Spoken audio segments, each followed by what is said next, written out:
The discussions in here will be obviously based on my experiences, and I do have to disclaim, in case I say something wrong, that my views and opinions are solely my own experiences and presentations, or through them my experience to doing some of these events that I will be discussing in the meeting. I want to start with reflecting a little bit on where we are. And I think it's important that when we talk about the current perspective, the societal perspective on the use of animals in research, continues to be very challenging. And if anything, I think at the moment it's really puzzling because of the ongoing discussions on how we can move faster to a better methods to avoid the use of animals. And I can tell you that I think all our community possibly will be very happy, obviously not immediately because we have bills to pay, but I think very happy, even in 6 months or in a year time, if we didn't have to use animals. But unfortunately, currently, as we stand, there is a substantial amount of work that you may agree or may disagree that still requires the use of animals. And if we have to use animals, someone has to look after those animals. So our community, it's really relevant in here to ensure that if we have to use these animals, that there is a good accountability and responsibility on the care and support of these animals. And as Annika said, we all take that responsibility with huge pride because we know what is at stake. We know that those animals are under our responsibility, and we endeavor to do that with the best care and welfare that we have. In that sense, I'm a strongly believer that when we talk and the ongoing discussions that we have about the use of animals in research and the transition towards alternatives, it really needs to be sustained across a balanced discussion. As I said, this is not the forum to discuss where we're going, how fast we're going, and how we go faster to the alternative approach, which I hope will be faster than we expect. However, you know that there is a lot of political discussion which indirectly and directly affects all of our community because it's something that society expects.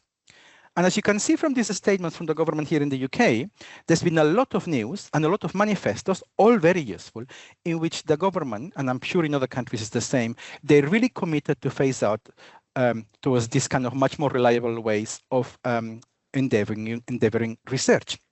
However, it is important also to recognize, and in current times, as we stand now, and maybe next year, maybe in 2 years, I don't know, maybe in 5 years, no anymore, we need to recognize that there may be some stages where the use of animals is still important because there's alternatives are not overcoming the approaches that we use. Okay, so in this process, in this interim, I think it's totally fair to recognize that we still need to discuss about the use of animals in research. We still need to ensure that our community is respected and is vocal in the appropriate ways on why we exist and on why our duties needs to be also accounted for. So I put this picture for you to actually realize that our environment is really complex, and it will continue to be complex. First of all, we work with research, and many of you, I'm a researcher, I'm an academic, and I'm glad to see here that there is a lot of PhD students. Sadly to say, even if we try to have a better environment, it's competitive, it's hard, it's very poorly financed, funded.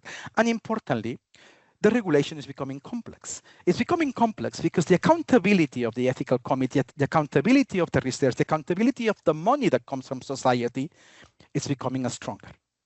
And that's fine. We don't need to be scared about that. But it's obviously puzzles a challenging environment where we work.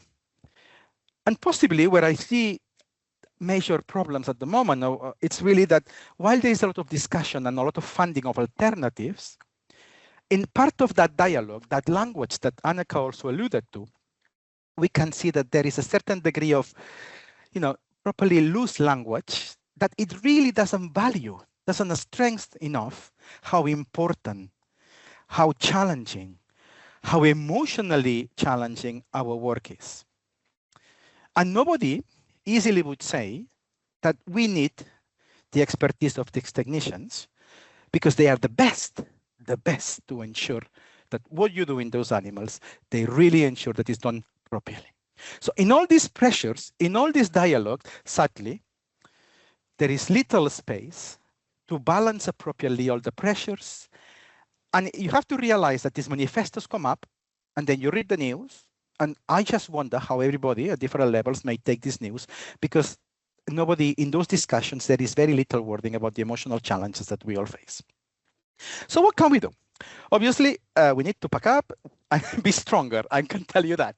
But we are strong because we're strong believers that what we do has a direct impact into the animals who are under your care. So for me, one of the important values in here, being a bit more human, is that you know that your work directly impacts not only in the animals, but on the people who work with you. And we need to be very proud and recognize that the emotional aspects of our work, it's what we are. It's the ethos of our work. Obviously, I'm from Spain, and maybe I'm more flirty, and I speak louder, but it doesn't matter where you are. Everybody expresses these emotions in a different way. But I think it's very important that from our background, being a scientist, being a lab manager, being a technologist, being a unit manager, we all understand that we have a legal responsibility, and we have to utilize this responsibility across the different levels to really foster this level of empathy in what we do, not only with the animals, but also with all our colleagues that work with us. So we are in a unique position, despite all this complexity that we're going, to really inspire and continue persuading others to do the right thing. And obviously, one thing I will touch in the second part of my talk is that participation in the research project, it's also hugely relevant. This is a great example. I do a little bit of this, but obviously this is a great example of the incredible work that is driven all across different institutions across the world in little things that you will say, well, maybe it's interesting. All this matters because these little things that you see in the housing habituation, the work, I think Pauline is in the audience, the work that's been driven a lot by Pauline in the MDA, it's incredible. And I remember myself starting this is a lot of work, it's not going to work. And I can tell you now that the students that were in the unit, they love these approaches. They love the little things when they can physically see that they can impact, and they have huge impact on the welfare of the animals that they have to utilize. And needless to say, obviously, the big consortiums, the big cost actions that we have now in Europe, the SAP, which is also driven by a researcher in Zurich, Improve, and the T-Time, which just shut down, it's finished, where, all these consortiums, all these big networking activities are driven by technicians, animal technologists, researchers, and really making a huge impact on the use of animals and how you utilize those animals. But obviously, one thing that we still feel sometimes, and when you talk to technicians, they feel a bit short or not very much connected, it's the bigger picture of science. And sometimes I just wonder if, scientists, we don't communicate very well, we don't engage with them very well, or it's very unidirectional. It's kind of very hierarchical. And you need to remember that one of the major challenges that we face in our industry is that what we do, it still doesn't seem to be enough for the society to believe in it. So it means that we also bear some responsibility here as a community to report things better, to communicate better, to engage across the different levels in any of our work, engage in this process of communication. We have the accountability. Everybody has accountability. And I think it's really important that we all feel part on this participation and engagement.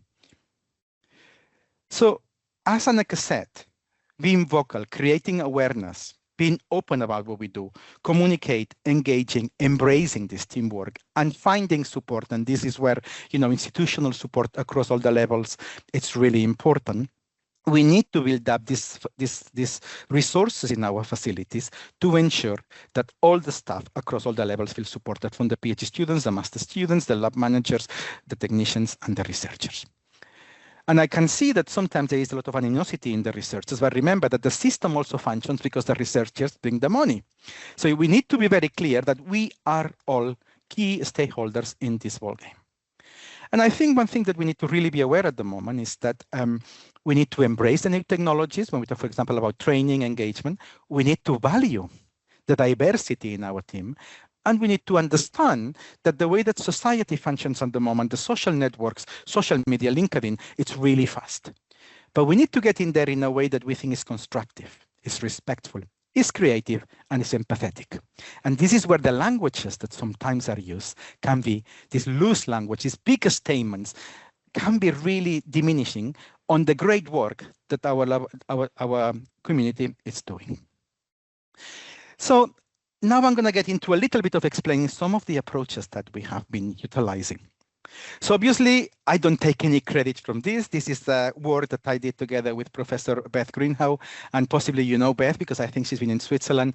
And I was blessed. For me, this was a blessing to get to know Beth and work with Beth. It has really been one of the biggest highlights in my career, working with social scientists, because I like talking, but talking doesn't get you sometimes too far. But when you talk the talk and you meet someone like Beth who can contextualize that talk to a level of impact in society, really makes the whole thing very different. So I was part of the team who developed this kind of careful stories, which is a kind of a resources, like a storytelling resources that set up different scripts. And then you meet in groups and you discuss this. And let me tell you, when I started doing things, I thought, well, nobody will do this. People will be shy. Not true. I've run many of these now in international. I run in South America, in Spain, in the UK, and it's incredible. In different settings in industry, everybody has a story to tell. Everybody has something to share.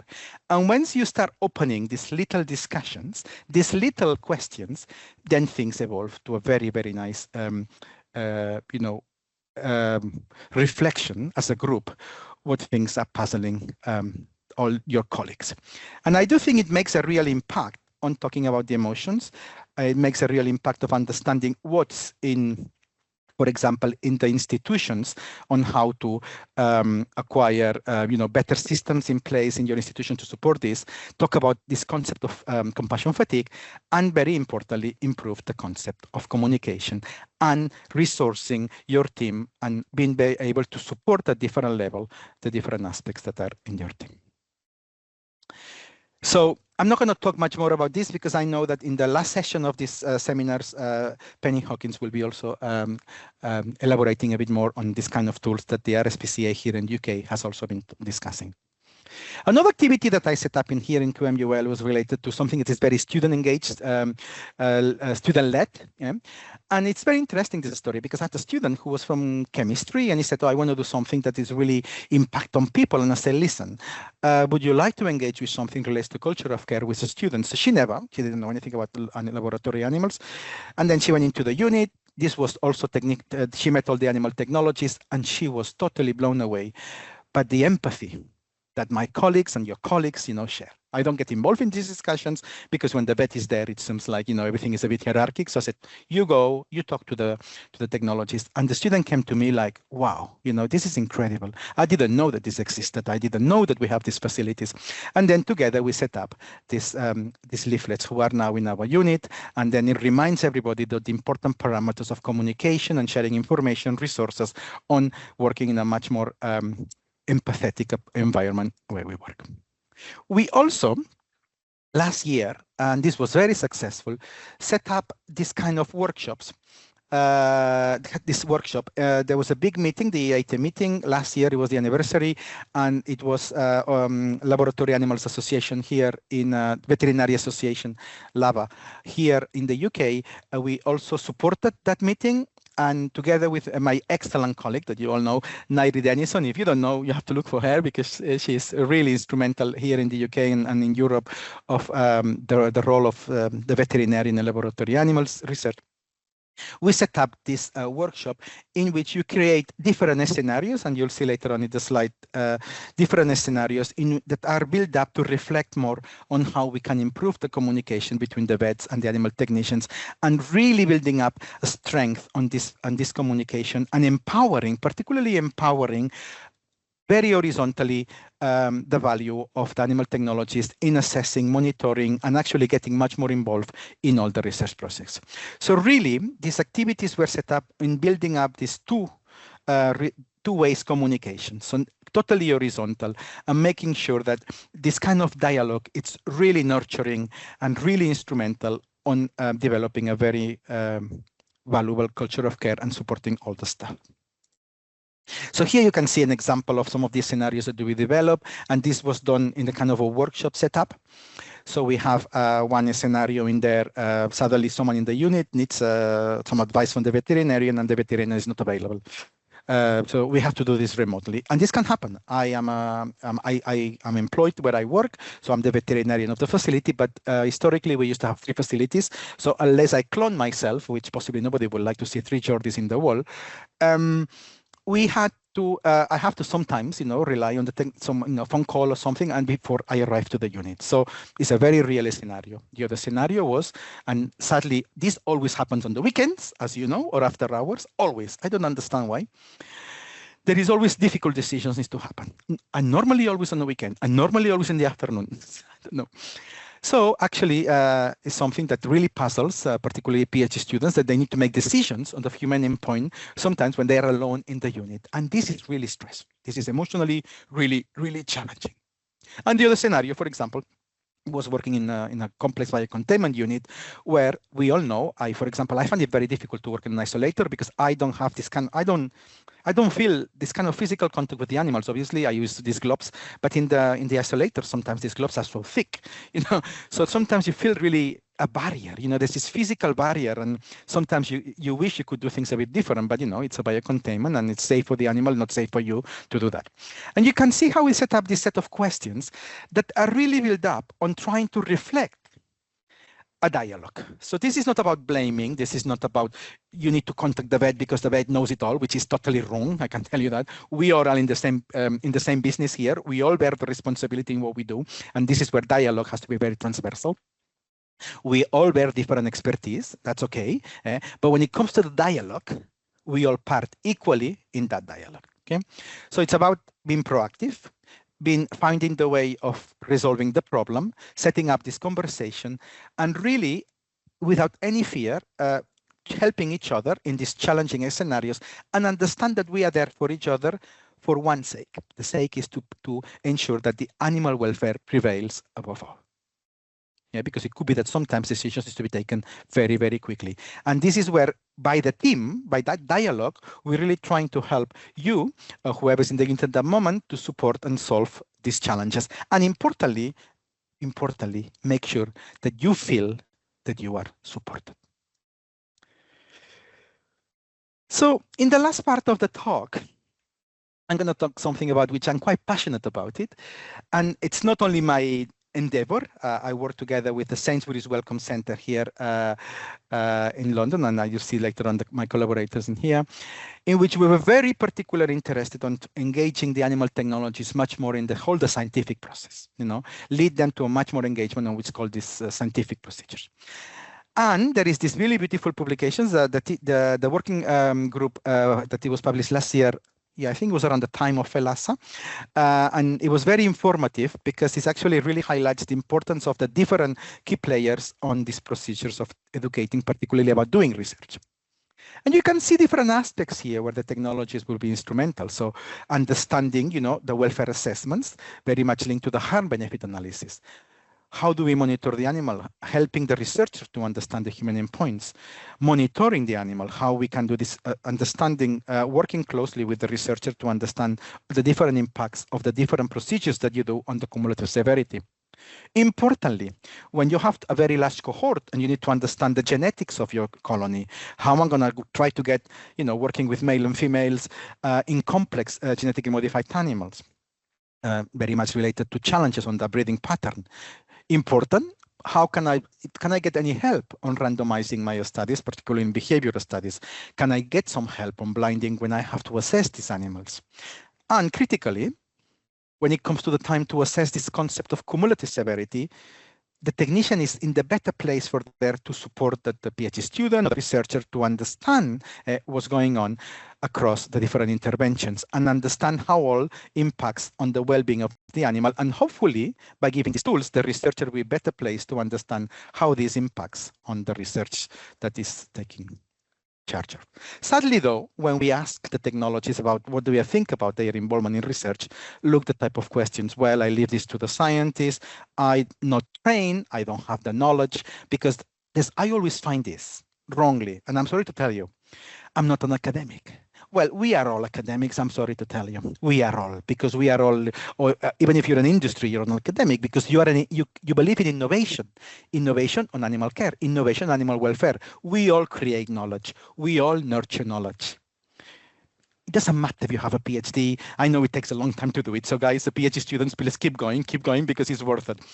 But everybody in their own way have something to add to the innovation and the welfare approach that we do with the animals. So with this in mind, look at the things that you all can bring. You are the first person to observe daily the animals. You understand the conditions where the animals are maintained. You can spot very clearly if anything happens to the data. And very importantly, you can see the finesse of monitoring the animal. And I can tell you, and you know very well, even better than me, that monitoring animals can be very challenging, even if we have this external list of animal welfare charts and things. It's a bit of a finesse, and you are better placed to support that and support the researchers who can work with these very, very complex models. So your expertise, particularly, people who are on the ground, the animal technologists, your expertise is in the ideal platform to bridge together these important aspects of animal welfare, monitoring the animals that you use in research, and helping to support the research outputs that will be driven in that. So, and I know that when you have the next session, Fernando Workin is going to touch on this. So it's really, and I put the hand on here pointing to you because you all have to engage on the process of research. You will have a lot to say at any level of the planning of the study. Obviously, the researcher and the PI will take the bigger responsibility on the science aspects, but your knowledge on welfare, your knowledge on following up these animals, your knowledge on the individual aspects of the animals and how you can support the students that are in the unit are critical to the success of that research. So with this in mind, we set up these workshops that we help the technicians, and this is really driven, focus on technical stuff, to set up a poster.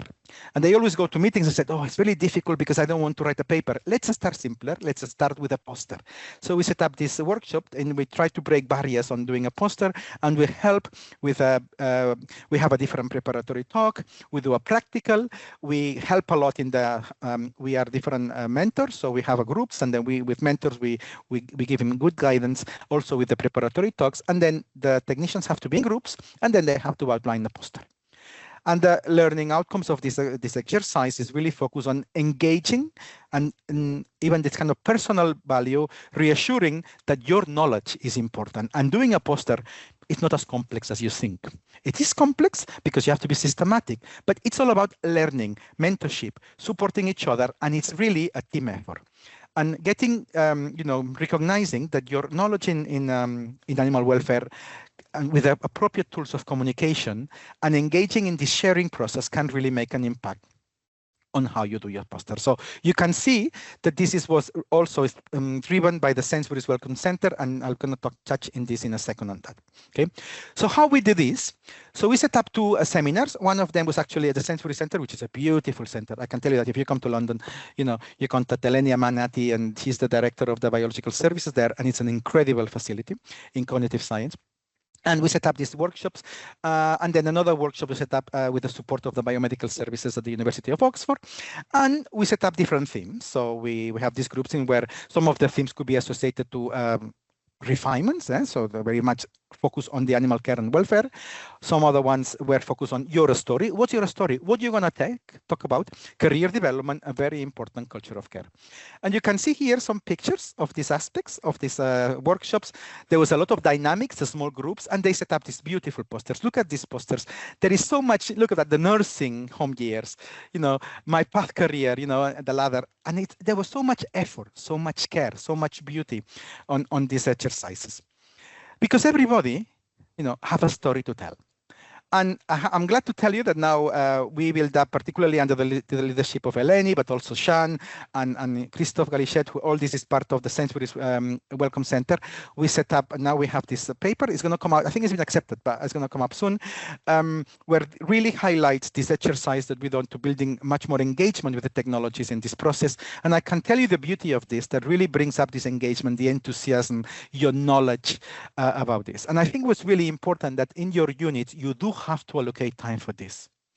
Technologies are very busy, it's very scheduled on time. So it's really important that you embrace time for this and you engage them in this process, and they can really see the value on this kind of multidisciplinary approach where everybody has something to say.